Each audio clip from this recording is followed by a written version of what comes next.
Hello and welcome to Deininger Leadership Talk Series. My name is Manish Verghese and I am the managing partner of Deininger Consulting in India. We are a leading global executive search and leadership consulting firm headquartered out of Frankfurt, Germany.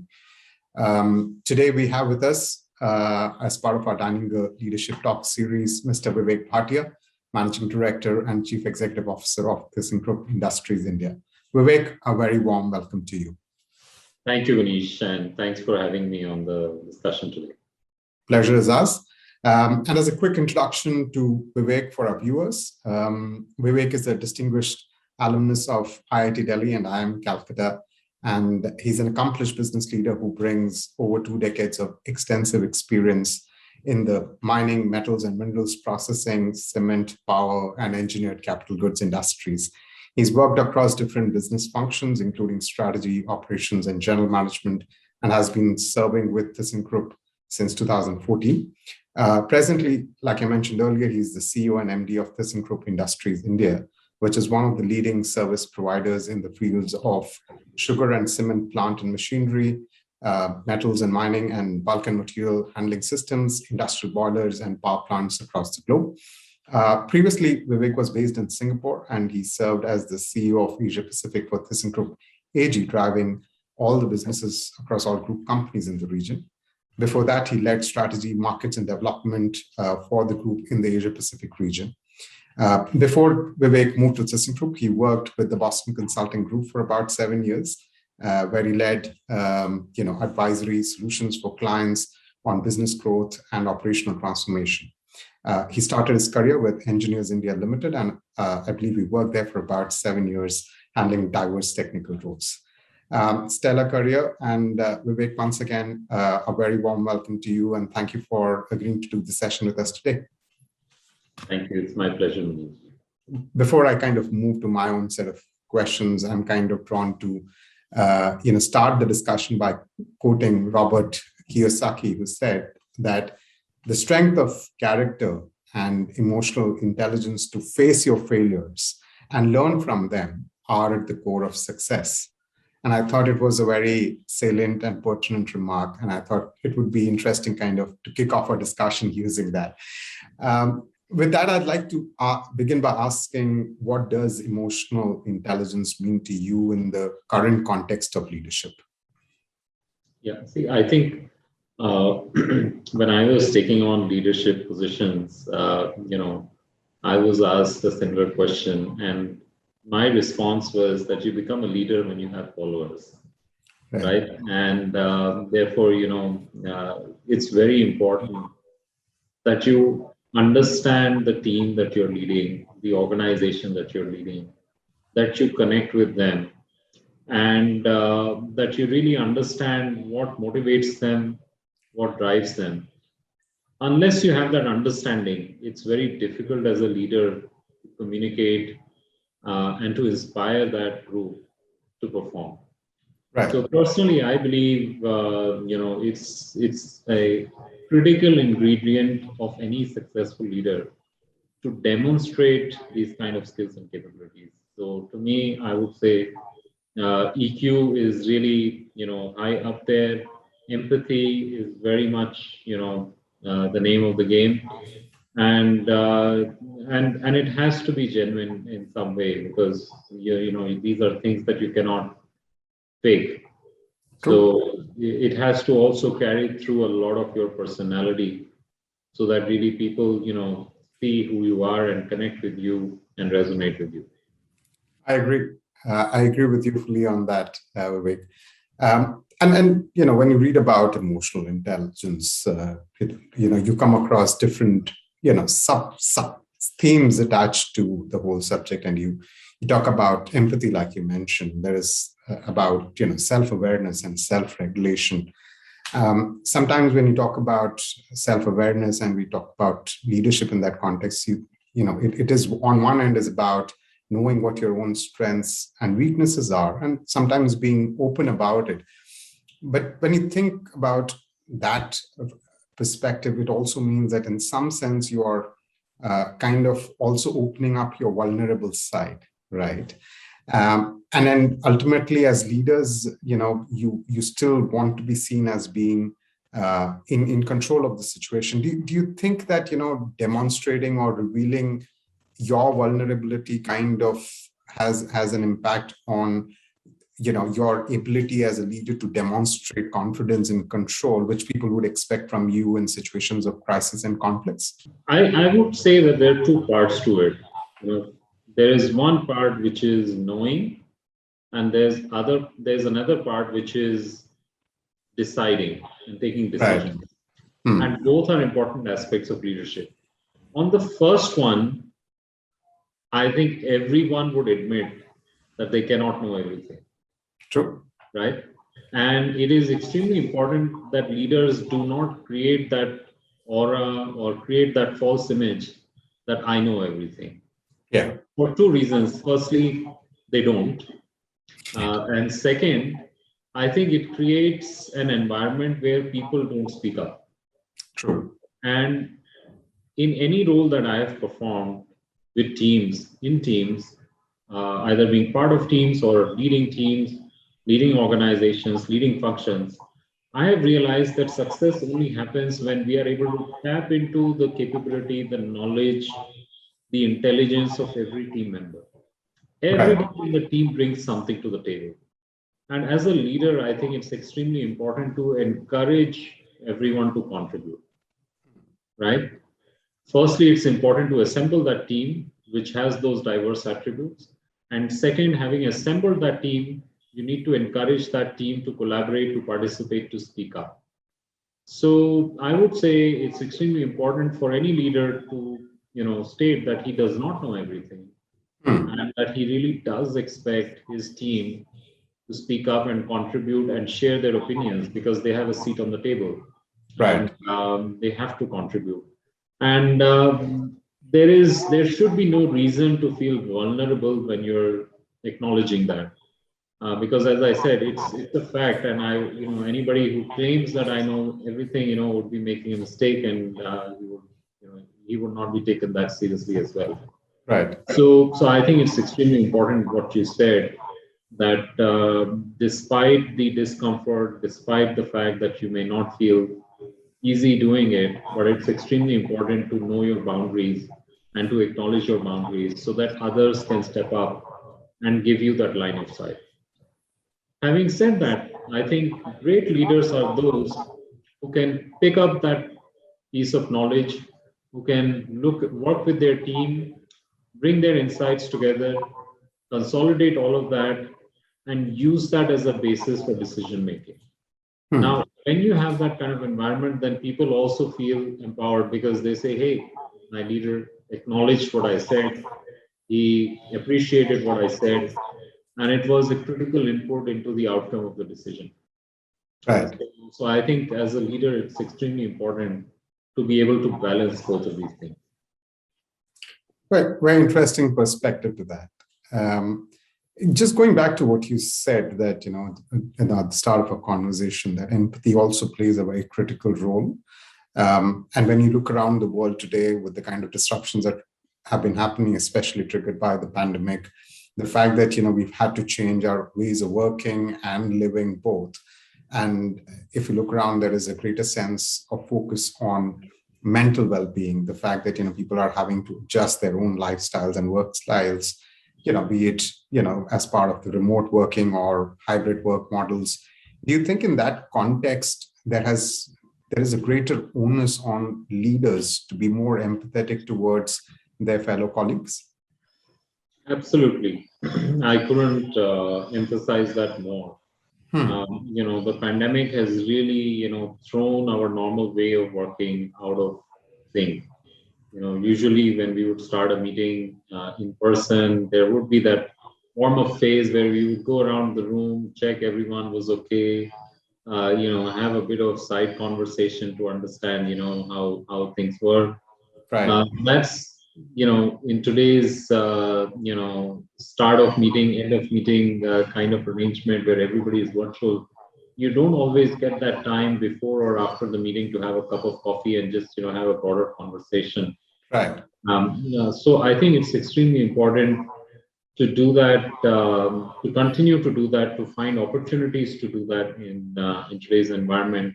so that, even if we are sitting in different cities, even if we are sitting in different locations, we are not disconnected. And in fact, what we realized was it helps actually to bring some structure into some of those conversations as well. So one of the, we realized this fairly quickly once the pandemic hit us. So one of the things we did was we emphasized that every team leader, whether it was a head of department, head of a division, or even me, we needed to take time out to really connect one-on-one with some of our colleagues, to organize small team meetings, where the whole idea was just getting to know how everybody is doing and Right. really to understand their state of mind, their concerns, their challenges, and find ways and means to address those as best as we can, Right. through virtual means. And also, I think this was a turbulent phase because many people, were directly or indirectly impacted by COVID. If not you personally, then somebody in your immediate family, extended family, or in your friend circle was definitely impacted by COVID. Yes. And people did, get hit by that. And it's important to recognize that, everybody has their challenges, everybody has their struggles, and not everybody is able to really adjust as quickly to a hybrid way of working. And that's where I think leaders have to invest a bit of extra time and to do it in a very conscious way, that they are not losing touch with their people, which was very different in the old ways of working. True. But there is this other side of theory, which, it's debatable at the end of the day. That's what I believe. That, as leaders, when you show empathy and you show compassion, a greater level of people orientation, it can pose potential challenges to be more assertive and sometimes take those tough decisions. Do you think, when a leader shows a greater level of empathy, compassion, it can be misconstrued as an individual's ability to be more assertive when the situation demands? No, and I think this is what leaders have to balance in any case. And I think the context is extremely important. When you're in a one-on-one conversation, and which is why I said that, we took time out separately to say this is not about work, but we just want to check in on you. Right. And you really, convey that we really care about you, and we want to make sure that, you're taken care of as an individual, as a part of the team, and we want to make you successful. I think most employees really appreciate that. Right. On the other side, leaders also have to take decisions, and you're absolutely correct. You have to be assertive, and people need that from leaders, because you cannot be half-minded, unclear in providing a sense of direction. You can't say let's go north-south. You have to say either we are going north or we are going south.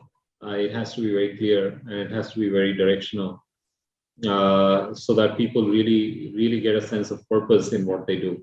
And I think, very quickly in leadership situations, people figure out, people really realize that on the one hand, I'm generally being cared for, but on the other hand, if I'm not making sense, I will get the feedback on the work. Right. And these are two very different things, right? Right. And it takes maybe a couple of iterations, but then very quickly, people find the balance. People evaluate you as a leader constantly, right? Yeah. So one has to really balance it in a meaningful way. Yeah, and I think the operative word is balance. About how you, on one hand, are conscious about the challenges that are there for different people to adapt to, and therefore you have a certain level of cognizance that you need to be empathetic towards them. But ultimately, you've got a business to run. You are answerable also to your shareholders and investors.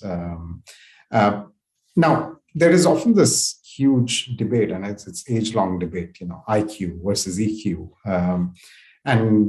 but on one hand, while it is inevitable and it is undeniable that, IQ is important, right? Business expertise, knowledge about your domain is important. But do you think increasingly as people step into higher ladders of leadership, do you think it is EQ which becomes more relevant and contextual to differentiate between effective and less effective leaders? Absolutely. I think IQ is table stakes. You Right. won't have a seat on the table with no IQ.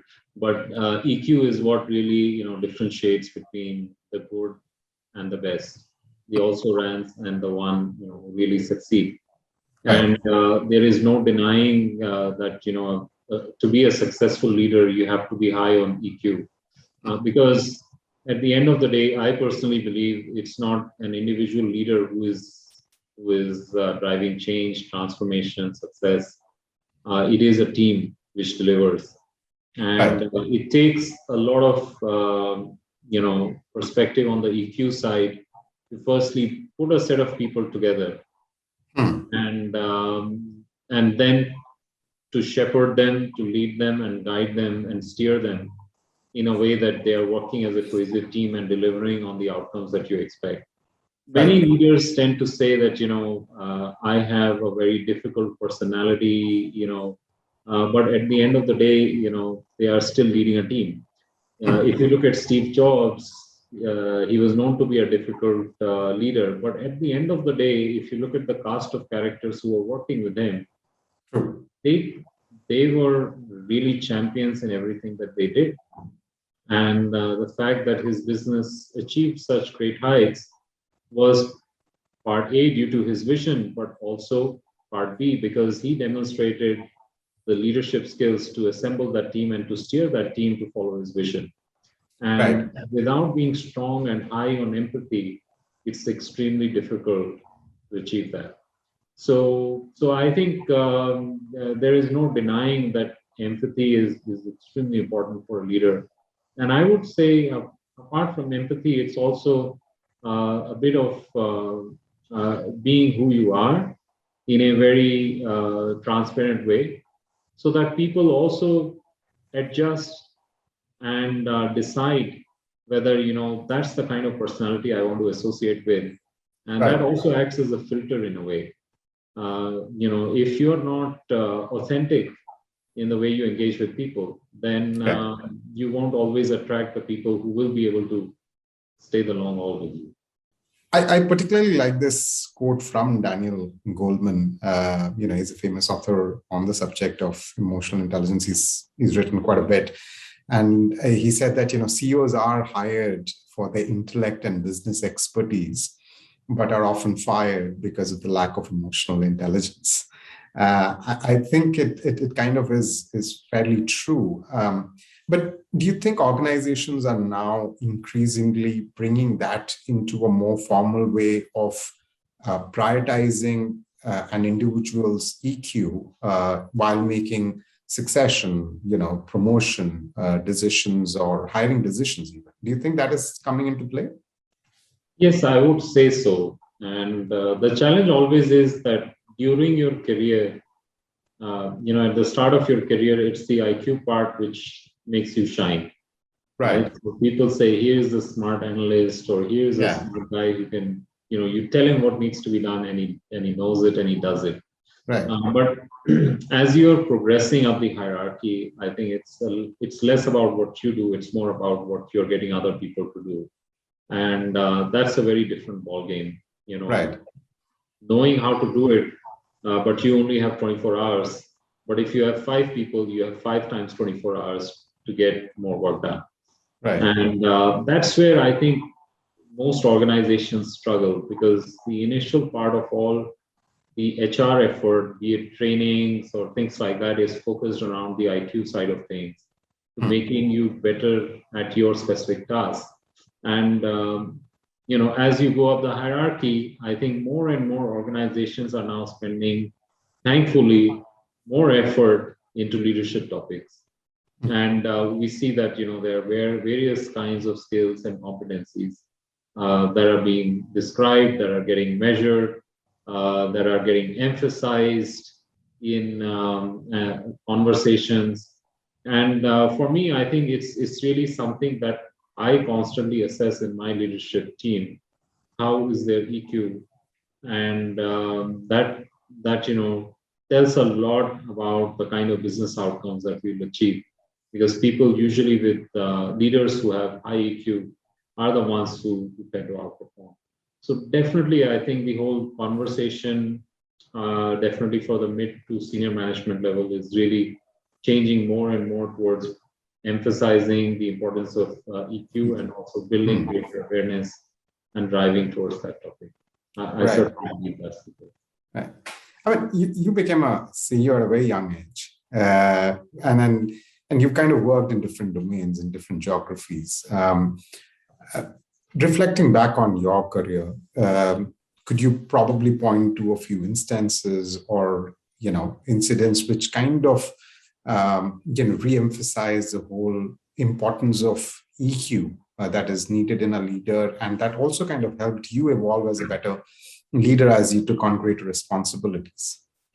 Yeah, no, I would say there have been several instances, and it's something that I've focused on and continued to work on during my career. I was 38 when I became regional CEO, and then I realized that it is not just about managing downwards, but also managing around and upwards. So when you need to take certain decisions, you need to carry a broader part of the organization along with you, so that everyone understands your point of view, you understand their constraints and challenges, and then it's a shared decision on how to go forward. There's one training session that I attended very early on, and I remember very clearly, one of the things that the professor said, and he said that, look, if you have an individual that you are assessing in your team, first and foremost, you have to be conscious of your internal biases towards that individual. And he gave us a case study, and it was very interestingly explained in that there was a person who was doing a certain work, and he had a boss who considered him to be an idiot, right? And so every time this guy would do something good, the boss would say, this is by accident, and he is not really capable of achieving this. Right? And for whatever reason, the boss changed. And this guy, of course, was extremely frustrated because he was never promoted, he was never appreciated, he was never recognized, and he never realized his true potential. But when the boss changed, the thinking changed. The new boss carried an impression of this guy that he is an exceptionally capable guy, highly competent. And so every time he fails, it is by mistake, right? By circumstances. Right. And so, the entire perception, motivation, energy of this individual changed. And, both of them could be extremes in terms of perspectives. But as a leader, I think it's extremely important to be conscious of your biases.